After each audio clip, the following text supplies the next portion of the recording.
Okay, so what we're going to do today is we're going to go over what I call the crossover scale. So hopefully you've already learned the pentatonic scale going right up in that box shape.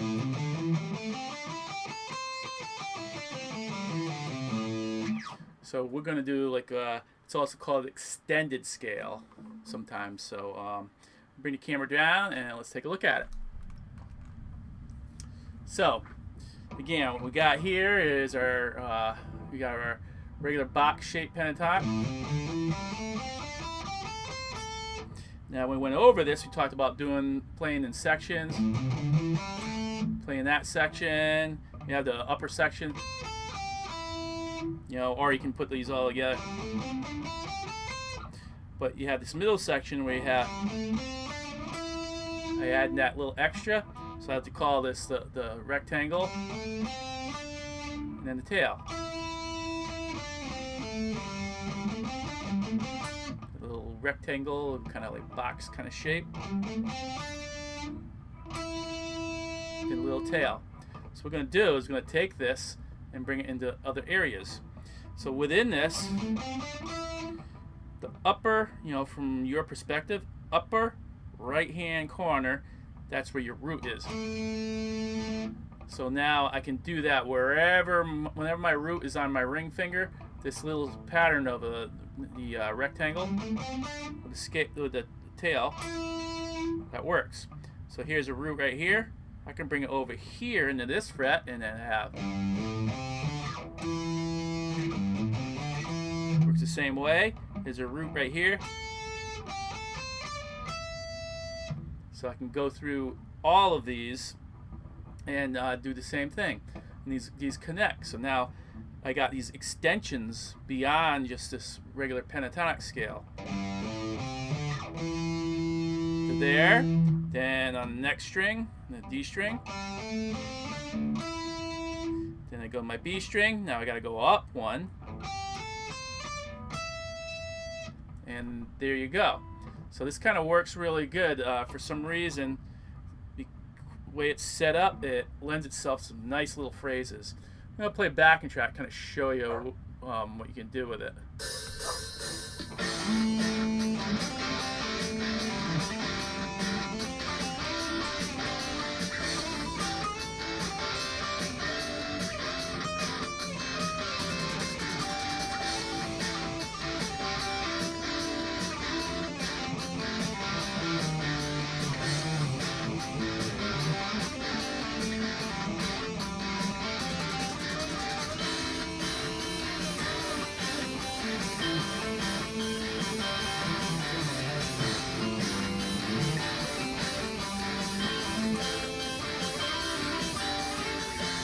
So forth.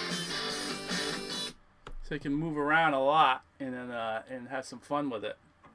So let's take a little closer look at it.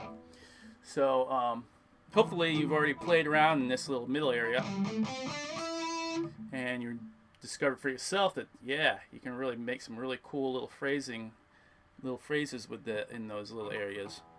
So so again, what we got here is we can start a lower section here, rectangle, and then your tail, and then we go over here, go down to the D string. Got that, and then make sure you don't go, and then you start right here. Yeah, that's wrong. I mean, we actually can do that, or if it's a whole nother thing where we're focusing around the E notes, but let's not talk about that right now. But we got, this is going to be for the E and A strings, rectangle, tail. Now we go to the D. It's going to be the two middle strings, the D and G strings. And then we move to our B in our high E strings, but again, because of the B string, we always have to move up by one. And you notice what I do is I use my first and third, and then I move my third up. When I go down, I do it a little bit different. I don't want to go. I want to go that finger to my first finger, and then first finger, third finger, first finger.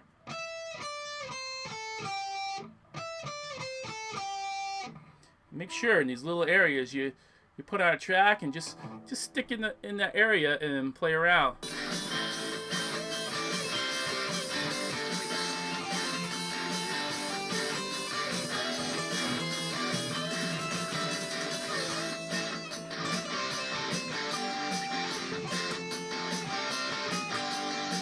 So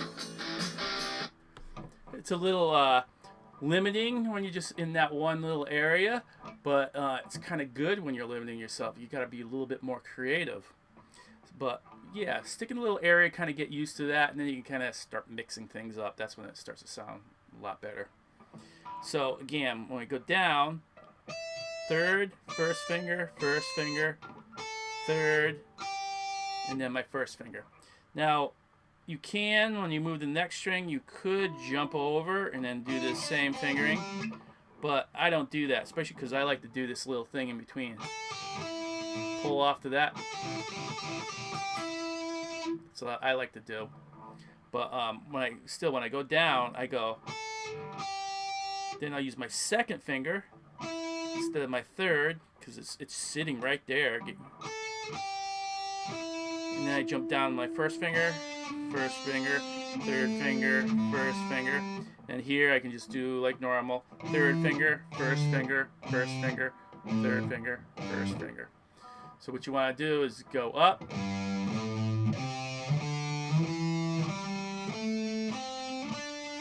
Jump up. Back down, making sure I use this finger. Second finger, first finger. Back to third finger, first finger. So you can kind of do that.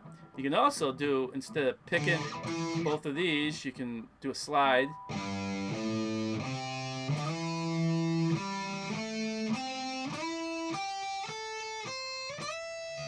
When I do that, I hit this. I don't pick it again, I just slide to it.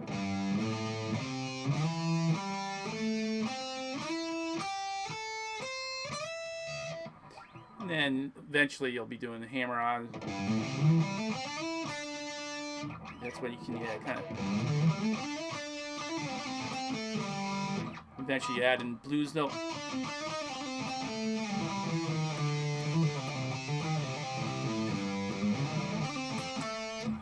All kinds of cool little things when you add in the blues notes and stuff. So basically what you want to do is get used to going up and down, and then when you improvise, kind of stick in a little area for a bit, then move to another area. Don't be constantly, when you're improvising,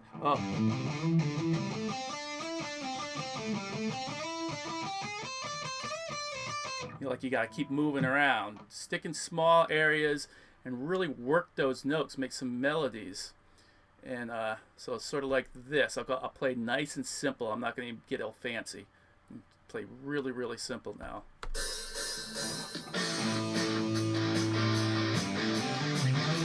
And then I go back down. I might move up.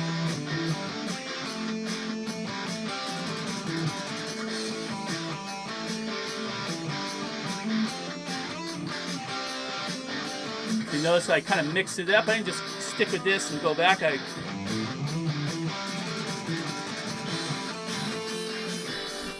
So I kind of like, even though I played in this, I didn't say, oh, right, I got to stick right in here. I can't play any of these notes. Yeah, I can blend them together.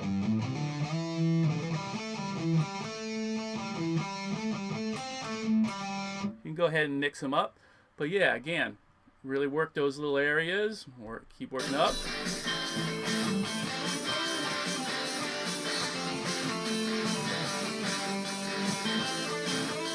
Now I might go up.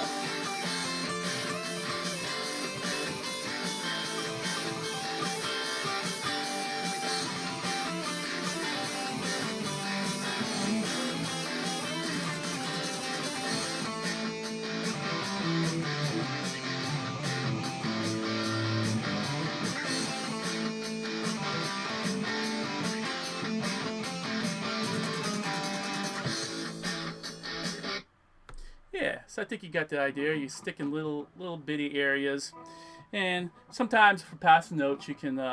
We'll get more into this when we talk about blues notes. So if you wanna, you got these two notes. Every once in a while, you can kind of add a little note in between. And again, we'll talk about blues notes later on, where we'll be able to add more. You're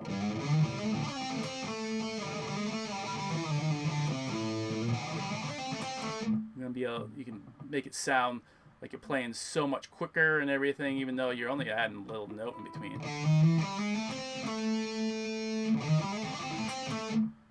So yeah, so there you go.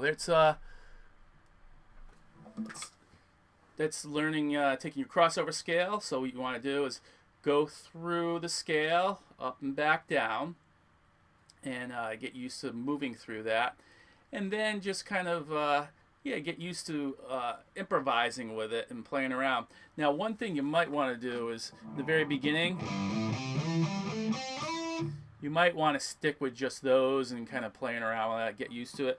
This might throw you off doing this higher one. Then what I might do is take these two and play in just those two areas, just so you can get used to switching between the two, because you got to do this jump. You got to change positioning over here, so that might take a little bit to get used to. So you could do it that way, unless for some reason you have no problems with it, then you can go through the whole thing. But again, the key is to really work those areas. Focus on melodies and making something work. Don't just run up and down the scales and okay, I'm here, I gotta hurry up, I got all this, I gotta hurry up and play in here, and I gotta make it up here. No, just take your time and work all those different notes. So hopefully that all makes sense. If you have any questions, let me know. Otherwise, we'll see you in the next lesson.